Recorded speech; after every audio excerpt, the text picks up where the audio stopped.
Hey, guess what's happening on this week's episode of the Beating Diabetes Lifestyle Podcast with your friend and host, Oscar Camejo. Have you ever found yourself stuck in a cycle of coming up short in everything you set out to achieve? Whether it's your goals, plans, it just seems like you're always coming up short. It could be in terms of losing weight, eating healthy, exercising, or some other area of your life. This could even apply to your relationships, and you always seem to end up with the wrong person, or perhaps you're in a job that you've grown to just utterly despise. Maybe you're going through this cycle of financial upheaval, and it just seems like this thing is just going on and on and on. Regardless of what it is, something seems to always undermine your progress toward finally being satisfied and living a happy life. The life that you know you deserve, the life that you know you want. Well, in today's episode, we're going to dive deep into what I believe may be the real problem.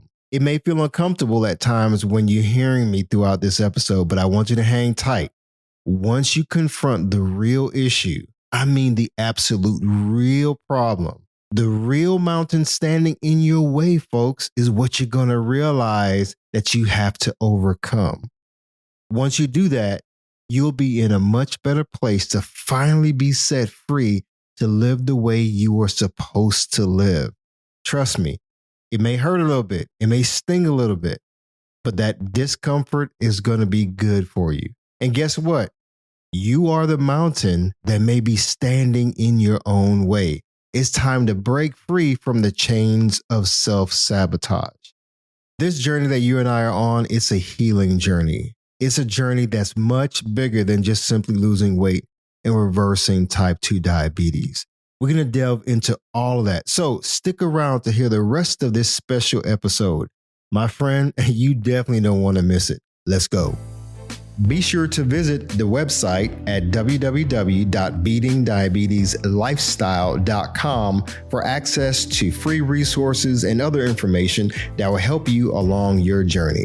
If you would like to submit a question or a comment about the show or to learn more about the Beating Diabetes Lifestyle, you can always email me at hello@beatingdiabetieslifestyle.com. And if you haven't already, be sure to subscribe to this podcast.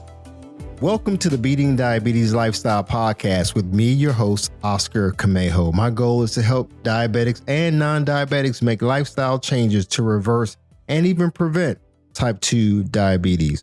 I want to give a shout out to all of my listeners on TikTok, those who follow me on social media, such as Instagram, Facebook, Twitter, you name it. I just honestly want to just tell you guys, I really appreciate you all. So with that being said, I want to share with you a comment that came in from a follower on TikTok. She actually was responding to a video that I had posted, my very first Beating Diabetes Lifestyle video on TikTok. And she recently went on and found the video and went ahead and commented on it. Her name is Adana G. She wrote, "It's so difficult. I'm tired of it. God help me." That's all she wrote. But listen, that is where a lot of people are when it comes to trying to figure out, how do I lose weight? How do I reverse type 2 diabetes? How do I live a healthy lifestyle? This seems so complicated. And you know, in that video that I posted, that video actually went viral when I first put it out. In that video, I talk about how we make losing weight so complicated and reversing type 2 diabetes so complicated. And when I started sharing my story, it resonated with a lot of people. So again, Adana said, "It's so difficult. I get it." And she said that she's tired of it. Adana, I know what you're feeling. A lot of my listeners know what you're feeling because they're going through it right now. And yeah, they need help. They're looking for answers. So thank you for commenting, Adana, and sharing your thought. My goal with this whole episode, not only this episode, but this entire podcast, is to give some practical advice to help people who are struggling to turn their life around and achieve better health. So, in this specific episode, I want to go beyond just the nutrition and the weight loss and reversing type 2 diabetes, because I believe this journey that we're on is in life, it has to do with our purpose. Like, why are we even here to achieve better health? What's the whole purpose behind why we're on this planet? So, again, don't worry. I'm not going to get all deep and so forth, but I definitely wanted to address a common thing, because guess what? When I was 268 pounds and nearly on my deathbed, if you will, I had to really contemplate my life like, God, this can't be the end. I'm only 6 at the time, 47 at the time. I can't go out like this. And I started pondering my life and, just the whole purpose and meaning of my existence. And I was like, man, there's so much more for me to accomplish in life. And I'm so glad that God was able to bring me out of that situation. I was able to put forth some practical things to really turn my life around. So I wanted to share this special episode with you all, because I think it's going to be an episode that really helps you to confront the things that may be disappointing, the things that are uncomfortable, the things that are holding you back. I often recommend books and resources that I believe can help my listeners transform their lives. I believe that the more you learn and the more you apply what you learn, the better off you will be. Because you know what? Knowledge is powerful. Recently, I stumbled across a powerful book. I mean, it just blew my mind. The book helped me to understand certain things about myself and even my personal choices throughout my life. Choices that cost me time, money, choices that led to heartbreak and disappointment in relationships and jobs and so forth, and eventually even my health. And I want to say this right away. This book is something that I really recommend that you all go out and get, because the principles in this book by Brianna Wiest. Her name is Brianna Wiest. The last name is spelled Wiest. Again, her name is Brianna Wiest. And her book is called The Mountain Is You, Transforming Self-Sabotage into Self-Mastery. I mean, the principles in this book are so powerful. I believe that as we apply it to our life and our life's journey, we're going to really confront things that have been holding us back. So that's why I titled today's podcast episode in honor of this book, that you are the mountain, breaking free from the chains of self-sabotage. I'm only halfway through this book. I have the hard copy on order, and I've been listening to the audiobook, and I mean, it's life-changing. And I decided, you know what, instead of waiting to the end, I need to share this book with my listeners right away, because it is mind-blowing.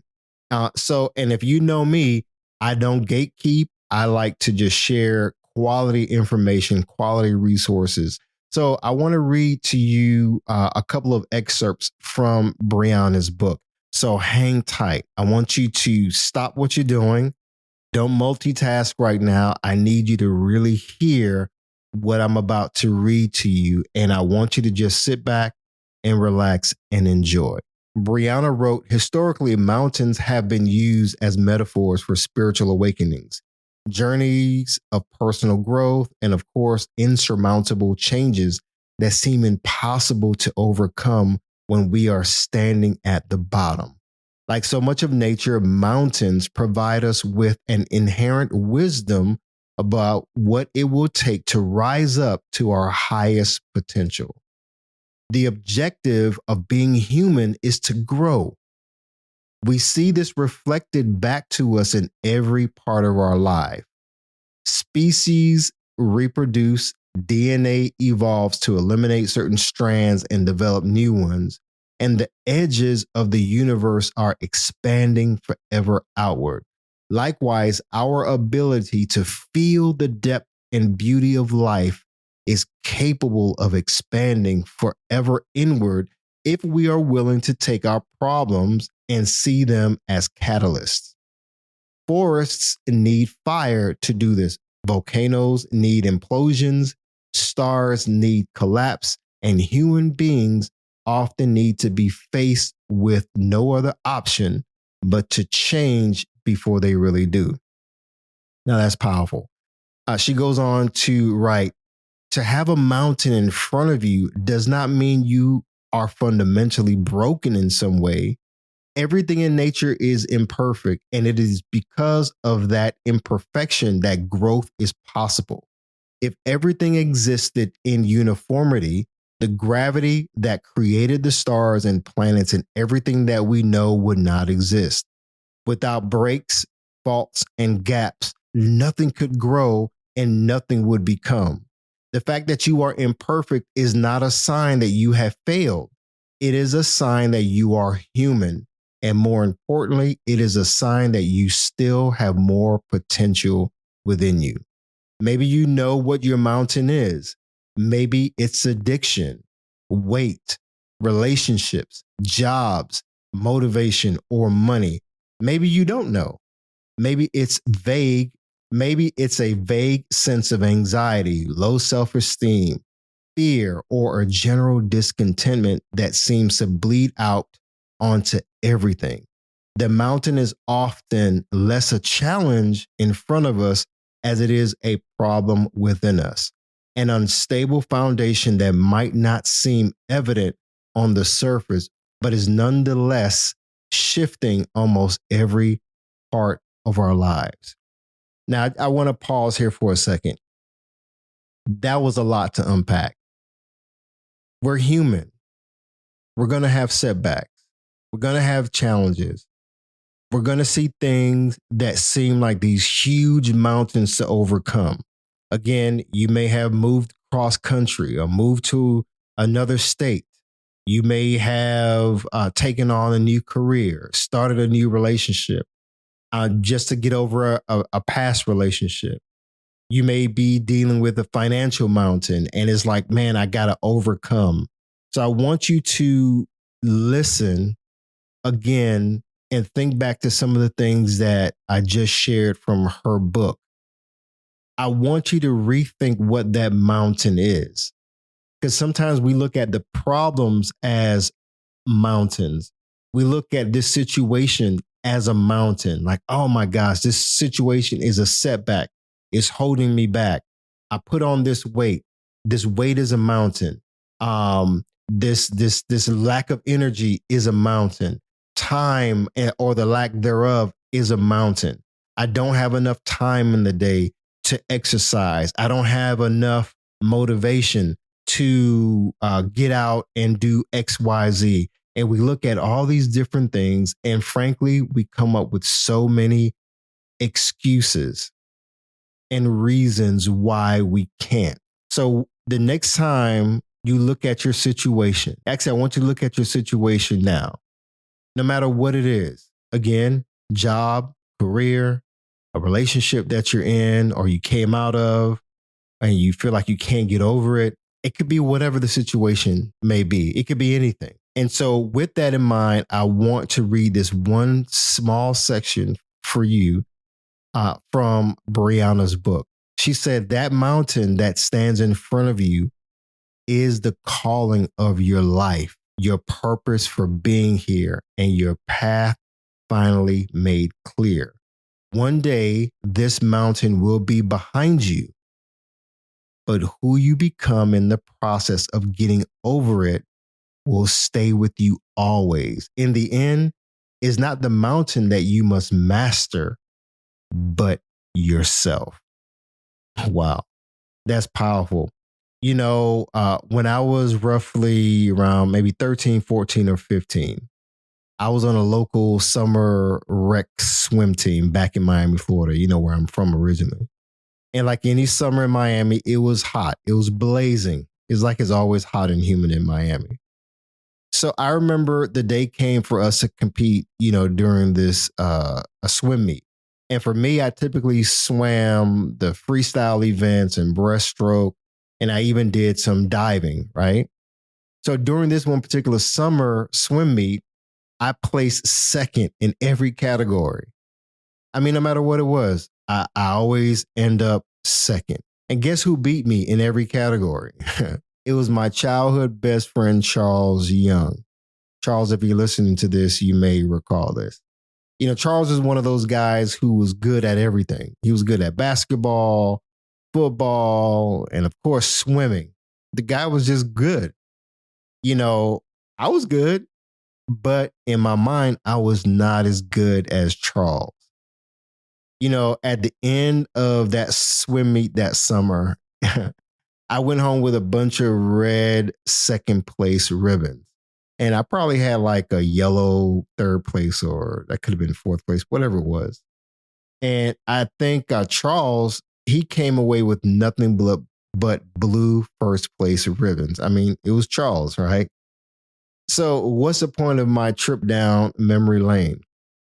You see, looking back, I had psyched myself up to only win second place. Or shall I say, to not win first place. You know, I was afraid to push for first place. You know, second place was safe.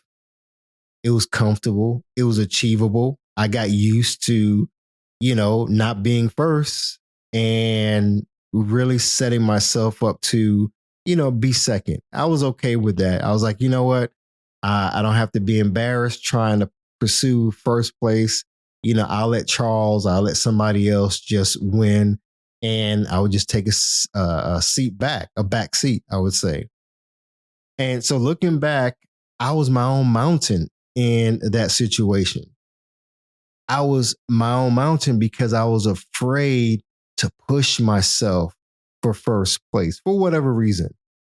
You know, I grew up, you know, with positive parents. My parents always spoke positively over me. So it wasn't like some childhood trauma or anything of that nature. I guess I just didn't want to be embarrassed by not, you know, getting first place after trying so hard to do it. I just got real comfortable. So again, remember what Brianna Wiest wrote. In the end, it is not the mountain that you must master, but it's yourself. That's powerful. Now, looking back over your life, looking over your childhood, your teenage years, into your adulthood, up to where you are now. Can you think of anything that you've experienced or that you're experiencing where it's like, you know what? Yeah, that's me. I held myself back. I was my own mountain. I don't care what it is. So take a moment to think about it. Because you know what? As you start to think about this, it's going to be important to begin to start recognizing the areas in your life where maybe you got used to self-sabotaging your success. Now, self-sabotage, you know, it's kind of self-explanatory, but let me kind of give you an overarching explanation of it. You know, self-sabotage is like when you set out to do something and you kind of psych yourself up to be like, you know what? I'm not going to win at this. I'm not going to achieve results. I'll do my best. So you stop yourself short. You stop pushing yourself. You know, you get used to being in financial turmoil because it's like, you know what? At least I can get out of this situation after this situation instead of putting things in place in your life to where you can have financial freedom. It just seems like it's just too hard to achieve financial freedom. So it's okay where you live from paycheck to paycheck because it's just comfortable. Or let's say when it comes to pursuing your health goals. You know, recently I started doing more running. And I love hiking. I love going to the gym. But I'm like, you know what? I want to do more running. I used to hate running. I used to hate getting out in the hot sun or even when it was cold. And I just was like, man, this is just too tiring. It's too hard on my lungs. And so I would run a little bit, let's say from one pole to the next.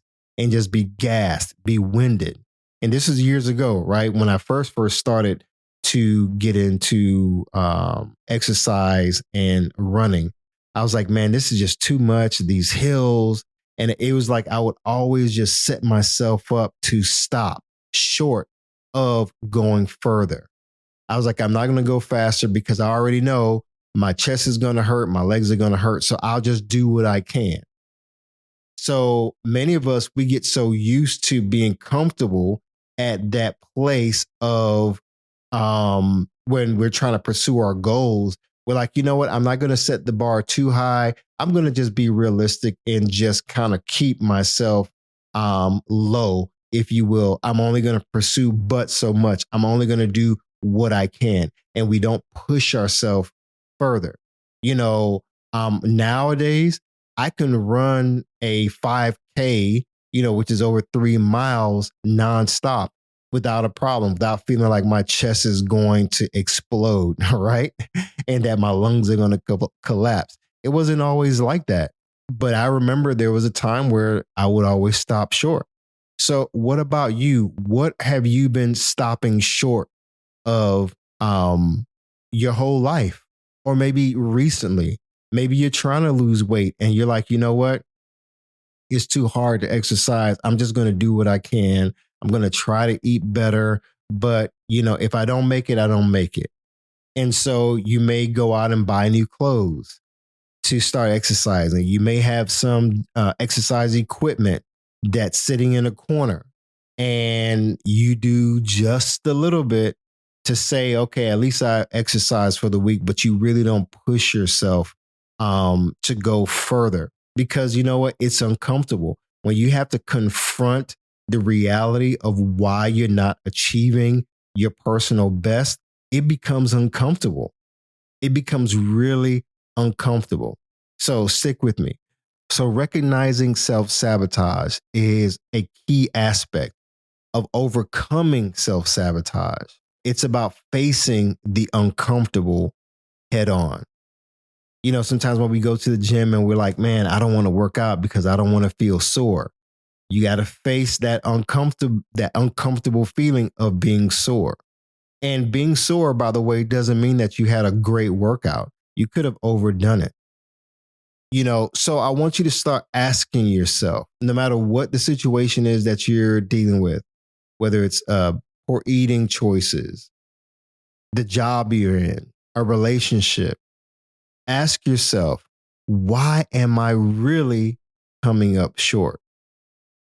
Brianna, in her book, she takes you through this exercise where you have a conversation with your younger self and also have a conversation with your future self. She talks about if you can go back and talk to your younger self and talk to that younger self about, where you are today, what would you tell your younger self in terms of preparing for what you are experiencing today? She also talks about having a conversation with your future self. Your future self is that future self that has accomplished your goals, that has accomplished overcoming the mountain of self-doubt and even self-hatred and self-loathing in certain situations. And what would your future self tell you where you are now? What does your future self look like? So it's really important to have those conversations because you know what? Sometimes we look back in the past and we're like, man, I wish I can go back to when I was younger, but not necessarily because that younger you does not have the experience that you have today. Yeah, you may have experienced heartache. You may have experienced some setbacks. I get it. But there's some things that are valuable that we can get from looking back, yes, but also looking ahead. Sometimes we don't want to let go of the past. We don't find closure because we're still in bondage to the past. We say things like, man, I used to be an athlete. And we reminisce about the old athlete days. I played football or I played soccer or I played softball, baseball. I used to run track and all this other stuff. Or you may say, man, I miss my old hometown. I remember, we used to do this and used to do that. Or when it comes to relationships, I'm lonely and I miss the good times I had with my ex. And so you go on social media, you pull up old pictures of you and your ex, you guys are doing XYZ, and you end up feeling more miserable because you haven't found closure. You haven't let that situation go. It's over with. But you keep holding on to some hope of reconciliation or closure. And sometimes you simply have to accept the situation and move on. You may also be in a situation where you're like, man, yeah, I want to get back to my high school weight. And so you're feverishly trying to get back to, 125 pounds. And that may not be realistic now. I'm not saying it's impossible, but it may be unrealistic. You're still holding on to the past when your future self is like, hey, we need to be moving forward. We need to progress. You see what I'm saying? It's essential to identify self-sabotaging patterns that may be holding you back from reaching your weight loss goals, for example. Your peace of mind, your financial success, your business success. What are some things that you may be doing that's holding you back? Now, we were talking about health and nutrition. Yes, you want to be healthy and you want to be free from diabetes. So what's stopping you? It can be something like you eating emotionally or emotional eating, neglecting physical activities, or indulging in unhealthy habits. A lot of us, we already know what our bad habits are. We know what things we have to cut out of our diets, the sugar, the breads, the rice, the pastas, and things of that nature. All the bunch of carbs and high salt and all this other stuff, the sugary drinks. We know that. But sometimes just having that knowledge is not enough. But we do have to acknowledge the patterns and the patterns that are holding us back. Because once we do, we'll start gaining the power to break free from those patterns. And one of the things that is important is that we need to start cultivating self-compassion. You see, self-compassion plays a vital role in our journey toward good health, towards peace of mind, towards happiness, you name it. You see, it's easy to feel overwhelmed and discouraged when we face challenges of weight loss and diabetes management and so forth. But you know what? When we start treating ourselves with kindness and understanding, it'll go a long way. Instead of beating yourself up day after day for the setbacks and your slip ups, let's say you had a cheat meal or you had a cookie or you did something that kind of threw you off. You spent more money than you should have. It's important to practice self-compassion. Give yourself a pass. Show yourself some grace. Show yourself some love. Remember, it's a process. It's not a marathon, folks. So each step forward, look at it as a victory. Now, when it comes to your goal setting, it's important to set realistic goals. I've said this before in previous episodes. You see, setting realistic goals is very crucial.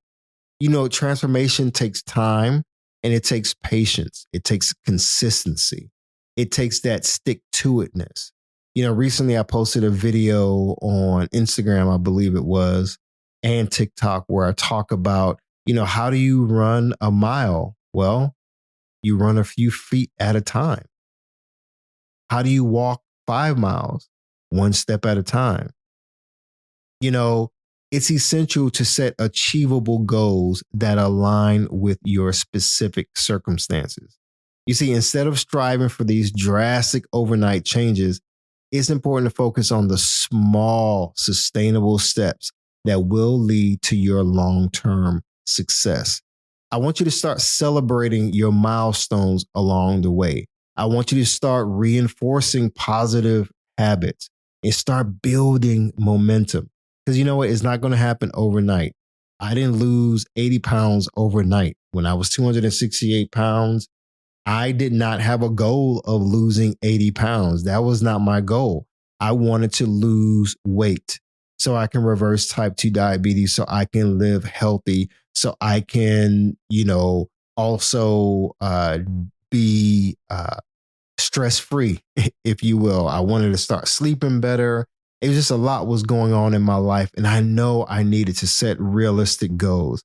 I wanted to drink more water. I wanted to do all the things that were necessary for Oscar to live a healthy, long life. I wanted to be more athletic. I wanted to have more energy. But you know what? I also was dealing with some personal issues, relationship wise and so forth. And I had to confront those things head on. I had to be kind to myself. I had to set the realistic expectations. I also had to recognize what things that I was doing to self-sabotage. I had to look at the man in the mirror, like Michael Jackson said. And I had to address what things that I was doing to really shoot myself in the foot when it came to, my whole life and turning things around. I couldn't dwell on the past. Yes, there were times where I would reminisce about, being in high school. I would reminisce about past relationships and, what did I do wrong and all this other stuff. And, there was a time where I even was beating myself up for having gained so much weight and becoming 268 pounds and obese. And I used to look at myself as a walrus. Man, that was crazy. And so I had to make a decision, even when I was hospitalized because of type 2 diabetes in August 2020. I had to look back over my life and say, okay, Oscar, you have to change. You have to turn your life around. You made some poor choices. You're in a situation now where you find yourself alone, having to go through this. It was unexpected, but what are you going to do? And so that mountain, now looking back and having found this book and being enlightened, the mountain that I had to overcome wasn't the weight. It wasn't the failed marriage. It wasn't the past job situations that went south. It wasn't any of that stuff. It was me. And just like when I was on that swim team and I was placing second in every event, in every category, Oscar had to go back and say, okay, I deserve first place in my own life. I'm no longer competing against the Charles of the world. I'm not competing against an ex-spouse or an ex-girlfriend. I'm not competing against an old boss. I'm not competing against my neighbor. I'm not competing against anybody else, but I need to compete against my old mentality. And so overcoming obstacles and perseverance, those are key things that will help us to face the various challenges that we experience in life. It's important to cultivate resilience and keep moving forward. Yes, when we have setbacks, we have to embrace them. Yes, when we have slip ups, embrace the fact that, you had a slip up, but you don't dwell on it. Look at every setback, look at every slip up as opportunities for growth and for learning. Yeah, you may feel like you're stuck now, but learn from this experience. Remember, it's not about perfection, it's about progress. And so with determination and perseverance, you and I can overcome any obstacle that comes our way.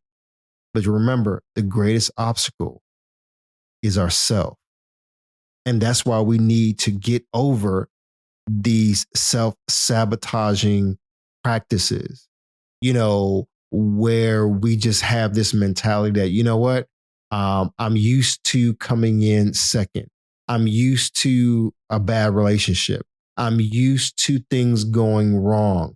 And so we start attracting these negative situations and we wonder why we are in this never-ending cycle. But it's time to break free, my friend. We don't have to be caught up in this roller coaster of bad situations, bad relationships, the weight up and down, up and down. We don't have to deal with any of that anymore. Remember, we're not looking for perfection. We're looking for results and progress. So, my friend, as I wrap up today's episode, I hope you enjoyed it. Take to heart the things that I learned. Be sure to go out and get Brianna Wiest's book. It's a powerful book, and see what things you can apply to your own life. Hopefully, you'll be in a better position to make lifestyle changes to not only lose weight and reverse type 2 diabetes, but you can implement some things that would really impact your entire life, your mind, your will, and your emotions. So you can win in the realm of your soul, because you know what? That's where you want your prosperity to be. And that's in your soul. That's your mind. That's where you want to prosper. That's your soul. That's where you want to prosper. And that is in your emotions. That's where you want to prosper. So we can be whole and approach every situation whole, not broken. So as always, stay focused, keep moving, never go back, leap forward, bounce back because you can, my friend.